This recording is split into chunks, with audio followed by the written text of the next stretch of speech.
अच्छा, ये हमारे पास एक्सरसाइज 6.2 है। हमने इस एक्सरसाइज में अर्थमेटिक मीन फाइंड करना है।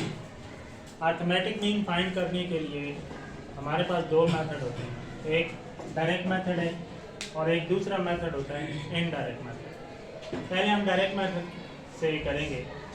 अब डायरेक्ट मेथड क्या है, इसके लिए आपने एक फार्मूला याद रखना है। अर्थमेटिक मीन को बोलते हैं एक्स बार, यह अर्थमेटिक मीन होता है is equal to summation X. ये जितनी वैल्यू दी हुई है ना, ये सारी एक्स होती है, इन सब को प्लस करना है और डिवाइडेड बाय एन।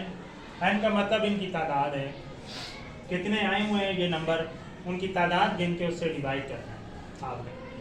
सिंपल है, arithmetic mean is equal to summation X का मतलब है, समेशन का मतलब होता है इसका ऐड करना, समेशन को ऐड बोलते हैं।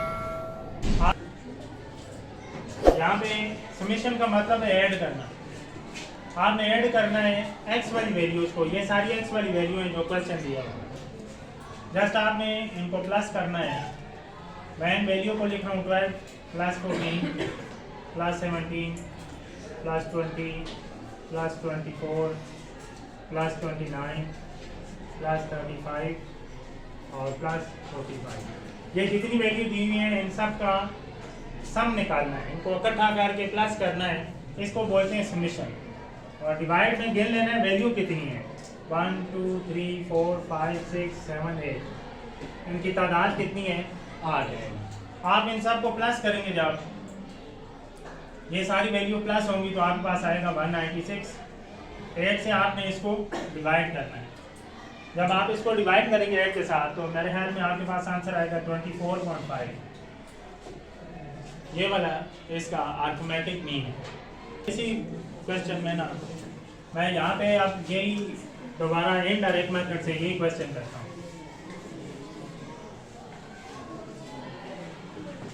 आपके पास यही क्वेश्चन है, इसी को इनडायरेक्ट मेथड से करते हैं। ये पहले डायरेक्ट मेथड था, आप इसको इनडायरेक्ट मेथड से करेंगे। इनडायरेक्ट मेथड से करने के लिए आपने ये जो वैल्यू दी है ना, इनको कॉलम में लिखना है इस तरह, 12 14 17 20 24 29 35 और 45। इन सारी वैल्यू को आपने इस तरह एक कॉलम में लिख लेना है।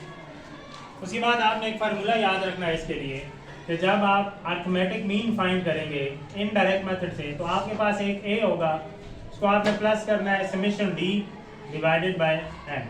यहाँ पे दो नंबर आपके पास एक्स्ट्रा है, एक ए और एक है डी। ए का मतलब एज्यूम वैल्यू, एज्यूम वैल्यू वो वैल्यू होगी जो हम खुद से फर्ज करेंगे, उस डेटा के अंदर से कोई एक वैल्यू उठा लेंगे, वो एज्यूम वैल्यू होगी, कोई भी आप उठा लें। और ये जो डी है, ए तो आपने एज्यूम वैल्यू होगी आपके पास, कोई भी आप अपने पास से कोई भी वैल्यू यहाँ से एज्यूम कर लें। और डी जो है आपके पास जो होता है, ये होता है एक्स माइनस ए। ये जितनी एक्स वाली वैल्यू होंगी ना, ये वाली जितनी वैल्यू दी हुई है इनको हम एक्स बोलते हैं, ये सारी वैल्यू एक्स वाली है। इनमें से एज्यूम वैल्यू को आपने माइनस करना है। एज्यूम वैल्यू को बारी बारी एक्स में से माइनस करेंगे तो आपके पास डी आ जाएगा। यहाँ पर हम वो फाइंड करेंगे। इसके बाद इस फार्मूले को सामने रखते हुए आपने इस क्वेश्चन को सॉल्व करना है। देखिए हमारे पास एक्स दिया हुआ है, आप एज्यूम वैल्यू कैसे लेते हैं, लेट से आप देख लें ये टोटल 8 वैल्यू है आपके पास, आधी नीचे से और आधी ऊपर से अलग कर लें, या 3 इनको छोड़ दें ऊपर से, 4 नीचे से छोड़ दें, या 3 नीचे से छोड़ दें, बीच में ये 2 रह जाते हैं, 3 ऊपर से छोड़ें 3 नीचे से छोड़ें, ये 2 बच जाते हैं। इन दोनों में से आप कोई भी एक वैल्यू ले लें, वो एज्यूम वैल्यू है। समझ आइए वाली बात। आपने टोटल वैल्यू 8 है, 3 ऊपर से छोड़ दें, 3 वैल्यू नीचे से छोड़ दें, बीच में ये 2 बच जाती हैं। इन दोनों में से कोई भी एक वैल्यू ले लें। मैं 20 ले लेता हूँ। लेट्स से मेरे पास जो एज्यूम वैल्यू है वो है 20, मैंने खुद से ले ली, यहाँ से मैंने सिलेक्ट कर ली। अब आपने यहाँ पे डी निकालना है। डी निकालने के लिए आप क्या करेंगे, इन सब में से ना 20 को माइनस करेंगे, इसमें से 20 को माइनस करेंगे, इसमें से 20 को माइनस करेंगे, सब में से आप बारी बारी 20 को माइनस कर दें। ये जो एज्यूम वैल्यू होगी इसको हमने माइनस करना होता है।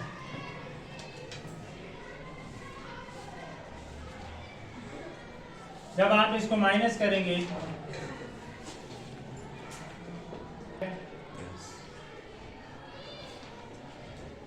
45 माइनस कर देंगे इसको। जब आप इनको माइनस करेंगे तो आपके पास आएगा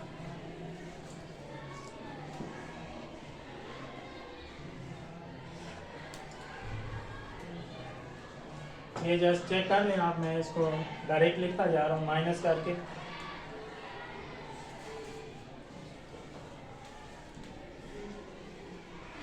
ये जब आप इनको माइनस करेंगे, एज्यूम वैल्यू लेंगे, उसको इन सब में से बारी बारी माइनस करेंगे तो आपके पास ये वाली वैल्यू आएगी। यहाँ पे देखें आपके पास डी आया है, ये आपके पास एक्स है। फार्मूले के अंदर देखें समेशन है, समेशन का मतलब आपको बताया था ऐड करना। आपने ऐड करना है किसको? डी वाली सारी वैल्यूज को। ये डी वाली वैल्यू है आपके पास सारी, ये पर इनको आपने ऐड करना है। जब आप इसको ऐड करेंगे तो वो समेशन डी बन जाएगा। यहाँ पे आप देखें इन सारी वैल्यू को अगर आप प्लस करें, जिनके साथ माइनस है उनको माइनस करना होगा, जिनके साथ माइनस नहीं उनको प्लस करना होगा आपने, तो आपके पास ये नंबर आएगा 36। समेशन डी की वैल्यू आपके पास आएगी 36। अब हमारे पास देखें फार्मूले की वैल्यू आ चुकी है। ये हमारे पास फार्मूला है, इसमें ए है, ए की वैल्यू हमारे पास 20 है। इसमें समेशन डी है, समेशन डी की वैल्यू अभी हमने निकाली है, वो कितनी आई है 36। और इसमें एन है, एन का मतलब इनकी तादाद कितनी है, ये टोटल 1 2 3 4 5 6 7 8, ये एन है। आपने इन सब की वैल्यू इस फार्मूले के अंदर डालनी है, आपके पास आंसर आ जाएगा इसका। मैं जैसे यहाँ पे वैल्यू कोट करूँगा, ये एक्स बार ए की वैल्यू 20, समेशन डी की वैल्यू 36, ये हमने फाइंड की है, और एन की वैल्यू है 8। यहाँ पे X bar equal to 20 plus 8 4 36 होता है, या कितना आएगा इसका 4.5। जब आप इसको इससे डिवाइड करेंगे तो 4.5 आएगा।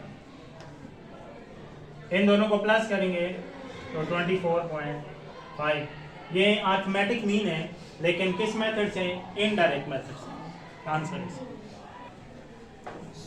इस क्वेश्चन में देखें, क्वेश्चन नंबर 3 + 4 दोनों का सेकंड पार्ट है। यहाँ पे देखें वही क्वेश्चन है कि अर्थमेटिक मीन आपने फाइंड करना है, डायरेक्ट मेथड से फाइंड करना है। अर्थमेटिक मीन डायरेक्ट मेथड से फाइंड करने का फार्मूला आपके पास होता है summation x divided by n। इसकी वैल्यू हमने पुट करनी है, जैसे ये जितने नंबर दिए हुए इनमें कामा हटा के प्लस लगा दें। 200 plus 225 plus 350 plus 375 plus 270 plus 320 plus 290, ये सारे नंबर हमने प्लस कर दिए, इनका सम फाइंड किया। इसको बोलते हैं समेशन। समेशन का मतलब होता है ऐड करना, और इनकी तादाद गिनते हैं 1 2 3 4 5 6 7 टाइम आ रहे हैं। हमने जस्ट इनको ऐड करना है, इन सब को आप प्लस करेंगे तो आपके पास आएगा 20 30। 7 से आपने इसको डिवाइड करना है, फिर इन सब नंबर को प्लस करके ही आएगा। बाय में ये 7 इसी तरह आ गया। जब आप इसको डिवाइड करेंगे तो ये आपके पास आंसर बनेगा इसका 290। ये अर्थमेटिक मीन फाइंड हुआ है, लेकिन डायरेक्ट मेथड से। इसी क्वेश्चन को अब हम इनडायरेक्ट मेथड से करेंगे। डायरेक्ट मेथड से हो चुका है, अब इसको इनडायरेक्ट मेथड करने के लिए मैं दोबारा दूसरे तरीके से सॉल्व करने के लिए लिखूंगा कॉलम की शक्ल में। अब यहाँ पे इनडायरेक्ट मेथड से अगर आपने करना है इसको, तो पहले आपने x वाली जितनी भी वैल्यू हैं उनको कॉलम में लिखना है।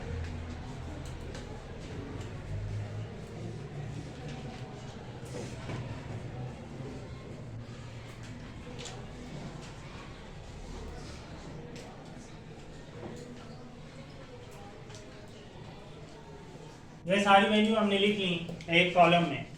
इसको हमने कॉलम में इसलिए लिखा क्योंकि हमने यहाँ पे डी फाइंड करना है, और डी के लिए आपको मैंने बताया था एज्यूम वैल्यू कोई भी ले लें। आज लेट से ये वाली लूंगा 290, ठीक है, इसको लेता हूँ। मैंने ये वैल्यू एज्यूम कर ली है, लेट से खुद से एज्यूम वैल्यू आपने ले ली है 290। ये वैल्यू कोई भी आप ले सकते हैं, इनके अंदर से एक वैल्यू उठा लें जो मर्जी है आपकी, वो वाली वैल्यू एज्यूम वैल्यू होगी। उसी को आपने फिर क्या करना है, इन सब में से माइनस करना है, इन सब में से। आप देखिए ये पहले वाली वैल्यू क्या है 200, इसमें से माइनस करेंगे इसको 290 को, फिर नेक्स्ट इसमें से माइनस करेंगे, इसमें से माइनस करेंगे,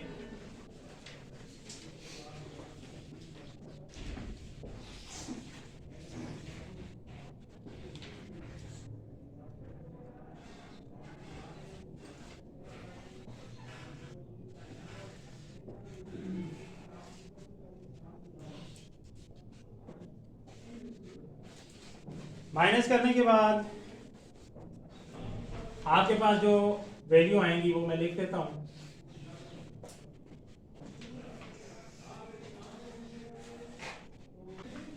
थर्टी आ जाएगी और इसकी 0।